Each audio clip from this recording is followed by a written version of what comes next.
सभी को जय मसीह, प्रेज द लॉर्ड। मैं आप सबका ब्रदर आशीष सुवेदिया आप सबों के बीच में फिर से एक नए वीडियो के साथ। इस वीडियोस में आपका बहुत बहुत स्वागत है और शुरू से आखिरी तक बने रहे और बातों को समझे और मजबूत हो, एजुकेट हो और दूसरों को भी एजुकेट करिए, मजबूत होइए। आज का टॉपिक मैं आज सबसे पहले बताना चाहूँगा कि आज हम बात करने वाले हैं कि यीशु मसीह का पुनरुत्थान के बाद सबसे पहले 11 चेलों को क्या आज्ञा मिली, इस विषय पर हम क्या करेंगे, आज हम बात करेंगे। आज का वीडियोस जितने भी विश्वासी, जितने भी चेले अपने आप को कहते हैं, उन सबों के लिए है। आप सब इस बात को जरूर समझे, जांचे, परखें। और इस विषय से बात करने से पहले मैं आप सबों के बीच में कुछ बातों को रखना चाहूँगा। यदि आप एमबी झारखंड पेज से देख रहे हैं तो आपका बहुत बहुत स्वागत है। यदि आप नए हैं तो मेरे पेज को लाइक करें, फॉलो करें, साथ ही दूसरों तक शेयर करें। साथ ही यूट्यूब चैनल आशीष सुवेदिया से देख रहे हैं तो उसमें भी आपका बहुत बहुत स्वागत है। यदि आप नए हैं तो मेरे चैनल को लाइक करिए, सब्सक्राइब करिए, बेल आइकन दबाइए और साथ ही दूसरों तक शेयर करिए। मैं आप सबों को इसलिए बोल रहा हूँ कि लाइक और फॉलो और शेयर करने के लिए कि मैं प्रत्येक संडे, हर रविवार आप सबों के बीच में एमबी झारखंड पे से लाइव रहता हूँ, फिजिकल और वर्चुअल दोनों प्लेटफॉर्म से, है ना। और हम सब मसीह मंथन वर्ल्ड ग्रुप के प्लेटफॉर्म से काम कर रहे हैं और हम सब सही शिक्षा खरी शिक्षा की मुहिम में चल रहे हैं, जिससे आज हम सब जो मसीहत में गलत शिक्षा है उसके विरोध में हम लोग सही शिक्षा खरी शिक्षा को लेकर हम सब लोगों को एजुकेट करने के लिए, मजबूत करने के लिए काम कर रहे हैं। आप सब तक वीडियोस पहुंचे और आप सब भी मजबूत हो, एजुकेट हो और दूसरों को भी मजबूत कर सके, इसलिए मैं आप सबको बोल रहा हूँ।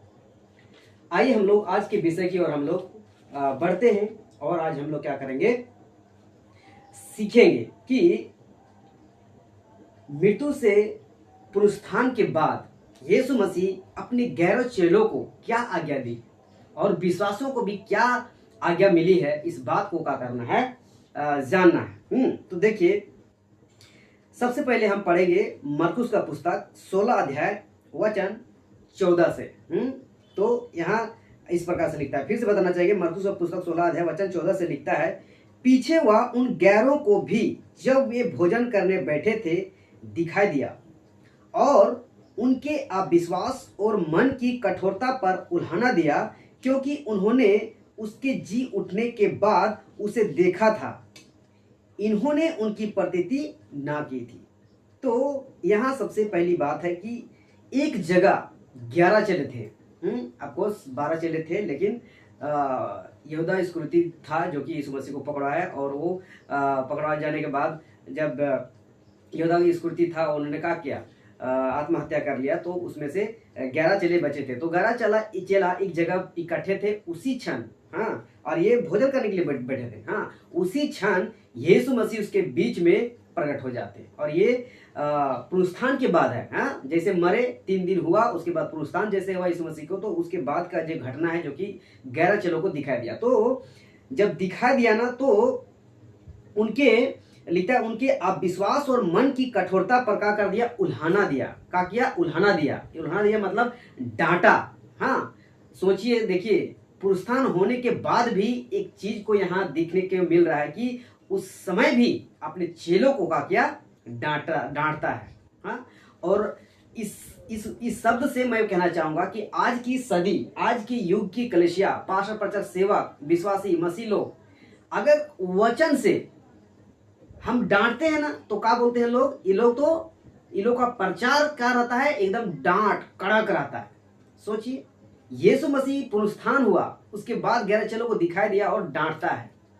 और कब ये डांटना, ये शब्द है, कब ये इसको यूज करते हैं लोग, हाँ, कब दूसरे को डांटते हैं, तो कोई गलती करता है ना, तो जाके डांटना पड़ता है। वैसे ही यहाँ यीशु मसीह जब दिखाई दिए ना 11 चेलों को, तो उनको डांटता है और ये लोग गलती किया, इसीलिए डांट मिला।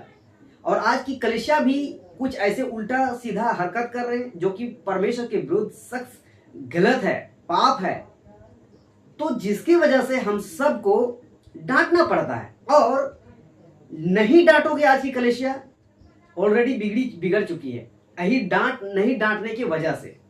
तो आप डांट के साथ रखिए। हाँ, नीति वचन कहता भी है, जो अपने बेटा बेटियों पर हाँ छड़ी नहीं उठाता वह श्रापित है बोलता है। क्यों श्रापित है? अगर डांट नहीं लगाएगा वो सुधरेगा नहीं, सीखेगा नहीं, सही लाइन में नहीं रहेगा। और आज की कलीसिया, आज की मसीह विश्वासी परमेश्वर सेवक यही काम कर रहा है कि डांट नहीं रहा है, छड़ी नहीं लगा रहा है। हाँ, वचन का छड़ी लगाइए। बच्चे को तो वाकई में छड़ी लगाना पड़ता है, लेकिन जो मसीह है, विश्वासी है, ये आत्मिक बात है, तो इन सबों को वचन का डांट बहुत जरूरी है। और इन लोगों को भी, 11 चेलों को भी इस मसीह डांटा भी। और किस लिए डांटा? तो यहाँ आगे लिखता है, क्योंकि उन्होंने उसके जी उठने के बाद उसे देखा था, इन्होंने उनकी प्रतीति ना की। तो इसलिए डांटा था कि इन लोगों को दिखाई दिया, लेकिन क्या किया? इन लोगों ने विश्वास नहीं किया कि ये नहीं हो सकता है, यीशु मसीह नहीं हो सकता है, यीशु मसीह ये नहीं जी सकता है। जबकि इन सब को मृत्यु से पहले ही 3 बार इन लोगों को बता चुका था, हाँ, कि मारा जाएगा, गाड़ा जाएगा, तीसरा दिन जी उठेगा। आप पढ़ सकते हैं मरकुस का, अगर हम देखते हैं तो मरकुस का पुस्तक उसका 8वां अध्याय वचन 31 में, अगर 31 से पढ़िएगा तो वहां मिलता है। फिर आपको मिलेगा, फिर 9 का ही 30 में मिलेगा।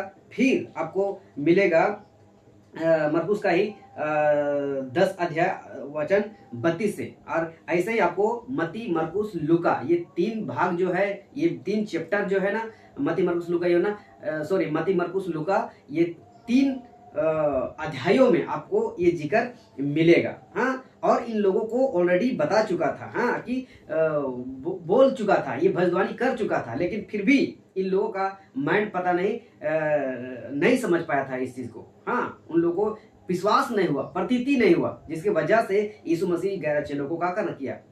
उल्हाना दिया, यानी डांटा। तो आज की कलीसिया भी क्या कर रहे हैं लोग? यहाँ आज्ञा मिला हुआ है, दिया हुआ है कॉन्टेक्स्ट में, वचन में, हाँ, लेकिन आज फिर भी क्या कर रहे हैं लोग? गलती कर रहे हैं, जिसकी वजह से डांटना पड़ता है। और अवश्य है डांटना। अगर नहीं डांटेंगे सुधरेंगे नहीं डांटेंगे अच्छा ट्रैक में चलेंगे नहीं, और चलेंगे नहीं मसीहत बर्बाद हो जाएगा, और ऑलरेडी बर्बाद हो चुका है। हाँ, इस सब को सुधारना बहुत जरूरी है। हाँ, सुधारना बहुत जरूरी है। मसीहों, विश्वासियों, सबको सुधारना बहुत जरूरी है। खुद सुधरिए, दूसरों को सुधारिए, यही है। और चेला का काम यही है। यीशु मसीह भी परमेश्वर का काम करने के लिए आया था, चेलों को सौंपा, लोग भी चेलों को सौंपा। आज चेला चेला चेला, ये है सिस्टम। हाँ, चलिए आगे बढ़ते हैं। 15 वचन, मरकुस का पुस्तक 16 अध्याय वचन 15 कहता है, और उसने उससे कहा। अब देखिए 11 चेलों को क्या आज्ञा देता है पुनरुत्थान के बाद जब मिलता है, तो कहता है कि कहा, तुम सारे जगत में जाकर सारी सृष्टि के लोगों को सुसमाचार प्रचार करो। क्या आज्ञा मिला? लिखता है तुम सारे जगत में सारी सृष्टि के लोगों को। तो सबसे पहला काम है पूरी सृष्टि की जितनी भी जातियां हैं उन सारी जातियों को क्या करना है? सुसमाचार प्रचार करना है। यीशु मसीह के बारे में बताना है, क्रिश्चियन धर्म के बारे में नहीं, लेकिन यीशु मसीह क्या है, कौन था, क्यों आया जगत में, इसकी जानकारी, जिसको बोलते हैं सुसमाचार, गोस्पल प्रीच, इनको हम सब को क्या करना है? पूरी जाति के, पूरी सृष्टि के लोगों को क्या करना है? प्रचार करना है। जब तक प्रचार नहीं करेंगे कैसे समझेंगे लोग, कैसे? और ऑलरेडी यीशु मसीह मती का पुस्तक उसका बोल चुका है, बता चुका है कि क्या करो, क्या करना। जब तक सुसमाचार प्रचार पूरा जगत में नहीं फैलेगा, नहीं पूरा होगा, लोगों तक नहीं पहुंचेगा, अंत नहीं होगा। हाँ, तो पृथ्वी का टीका होना एक सुसमाचार का भी दायित्व बनता है कि अभी तक पूरा नहीं हुआ है। हाँ, जिस दिन सुसमाचार पूरा होगा ये पृथ्वी खत्म हो जाएगी। तो यीशु मसीह बोल चुका है। तो इसलिए उन सबको आज्ञा देता है कि तुम सारे जगत में जाकर सारी सृष्टि के लोगों को क्या करो? सुसमाचार प्रचार करो। अब 16 कहता है जो विश्वास करे और बपतिस्मा ले उसी का उद्धार होगा, परंतु जो विश्वास ना करेगा वह दोषी ठहराया जाएगा। तो हम सबको क्या करना है? प्रचार करना है, गोस्पल प्रीच करना है। ये तो एक भाग है, प्रीच करना, हाँ, गोस्पल प्रीच। हाँ, और जो विश्वास करेगा वो बच जाएगा, जो विश्वास नहीं करेगा एक दिन न्याय सिंहासन में उसको दंड मिलेगा, और सबसे बड़ा दंड है नरक।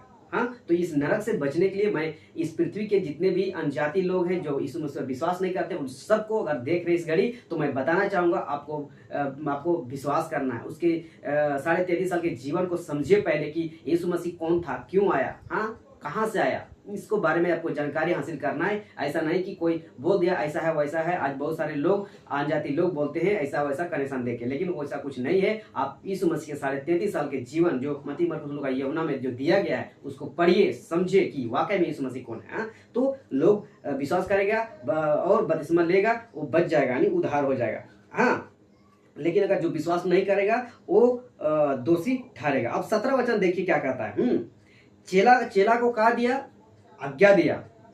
आज्ञा क्या दिया? प्रचार करो। अब देखिए 17 कहता है, विश्वास करने वालों में ये चिन्ह होंगे कि वे मेरे नाम से दुष्ट आत्माओं को निकालेंगे। पहला, दूसरा नई भाषा बोलेंगे। तीसरा, सांपों को उठा लेंगे। चौथा, और यदि वे प्राणनाशक वस्तु भी पी जाए तो भी उनकी कुछ हानि ना होगी। पांचवा, वे बीमारों पर हाथ रखेंगे, वे चंगे हो जाएंगे। तो एक विश्वासी का परमेश्वर की ओर से, यीशु मसीह की ओर से एक अधिकार मिला है। जितने भी विश्वास करते हैं उन सबों को क्या मिला है? अधिकार मिला है। क्या अधिकार मिला है? कि जो विश्वास करेगा ना उसको क्या अधिकार मिला है? दुष्ट आत्माओं को निकालने का। आप प्रार्थना करिए, दुष्ट आत्मा निकलेंगे, ऑफकोर्स निकलेंगे मेरे प्रियो। हाँ, लेकिन दुख की बात यह है कि आज कई सारे ऐसी मसीह समाज के लोग ही, विश्वासी ही कहा जाते हैं बड़े बड़े सो कॉल 550 सेवकों के यहाँ दुष्ट आत्मा निकालवाने।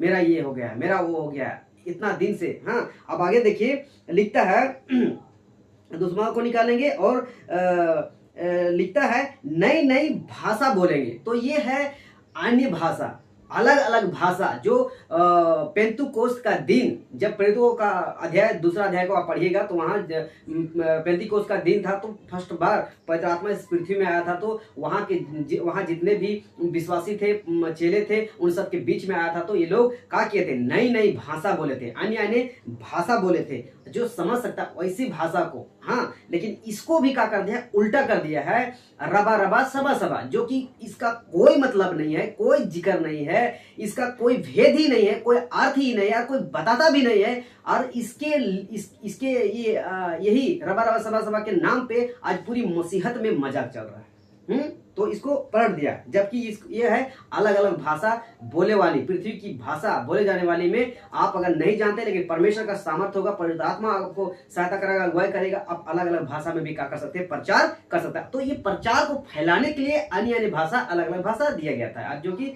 फर्स्ट सेंचुरी की कलीसियाओं को, विश्वासियों को, मसीहों को दिया गया था। हाँ, और अभी भी दे सकता है, ऐसा बात नहीं है। अगर परमेश्वर का काम जहाँ नहीं हो रहा है ना, उस भाषा से अगर नई भाषा से के चलते रुका हुआ ना, अभी भी देगा। लेकिन आज मसीहत में ये लोग का बना दिया है, रबा रबा सबा सबा को अन्य भाषा बना दिया है। तो ये चीज नहीं है। तो ये विश्वासों को अलग अलग भाषा बोलने का ये सामर्थ परमेश्वर ऑलरेडी दे चुका है। अब देखिए आगे लिखता है, सांपों को उठा लेंगे और यदि वे प्राणनाशक वस्तु भी पी जाए तो भी उसकी कुछ हानि ना होगी। तो ये सब जादू टोना से रिलेटेड है। यहाँ ऐसा नहीं है कि सांप को उठा लीजिएगा तो कुछ नहीं करेगा। ये टोटल मूर्खता है, जो कि मसीह समाज में आज भी ऐसा चल रहा है। कुछ वीडियोस में देखने को मिलता है कि ये लोग सांप को, और ऐसा सांप को उठाते हैं कि लोग काटता नहीं है, वैसा सांप को, जहरीला सांप को काट के छेड़ के देखिए ना, समझ में आएगा कि आपके अंदर आपको कितना ताकत है।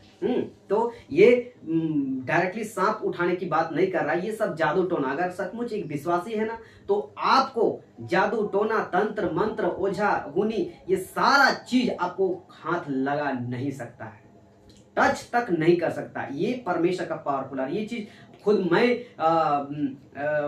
लेके चल रहा हूँ। हाँ, पहले विश्वासी क्या, पहले और विश्वासी बनने के बाद ये मैं लेके चल रहा हूँ। अफकोर्स सचमुच परमेश्वर के बेटा बेटी अगर है ना, उसको किसी प्रकार के ऐसे तंत्र मंत्र से प्रभाव पड़ने वाला नहीं है, क्योंकि वो खुदा का बेटा है, इस पृथ्वी का दुष्ट आत्मा का बेटा नहीं है।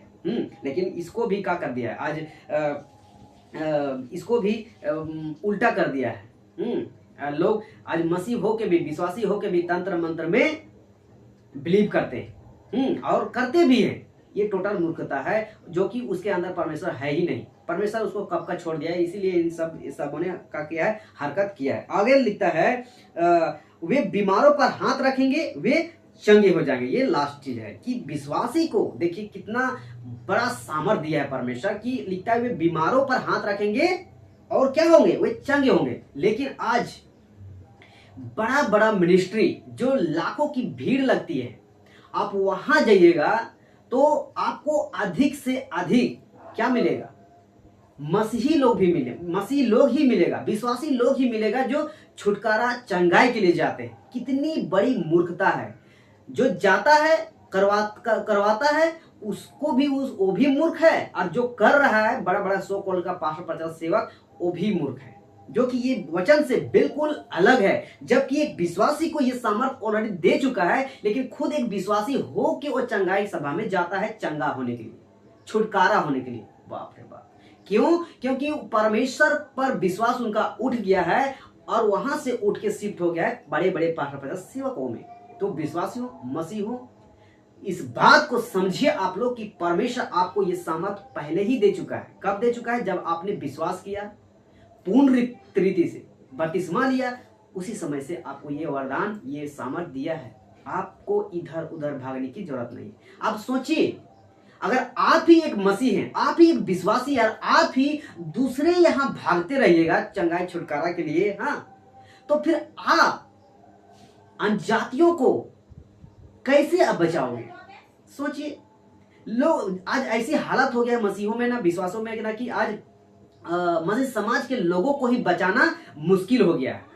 कि कैसो ये लोग जानते हुए भी अनजान बन गए, अंधे बन गए, मूर्ख बन गए। अरे भाई, इन सबको बचाओ, और यही हम सब कर रहे हैं कि पहले मसीह समाज के लोग बच जाए।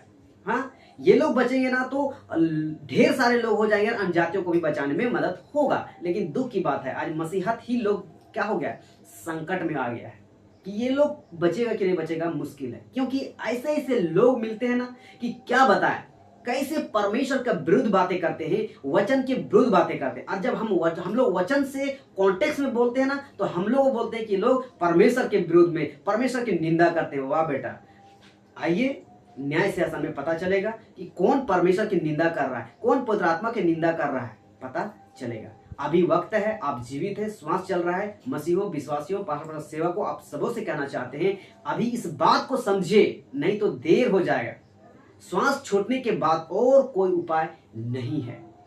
आप सब क्या बन गए, ठोकर का कारण बन गए। तो यहाँ पे दो चीज हम सब सीखे है ना, कि विश्वासी पहला चेलों को क्या आज्ञा दिया, गोस्पेल प्रीच करना। तो आज बहुत सारे लोग बोलते हैं हाँ, हम यीशु मसीह का चेला है।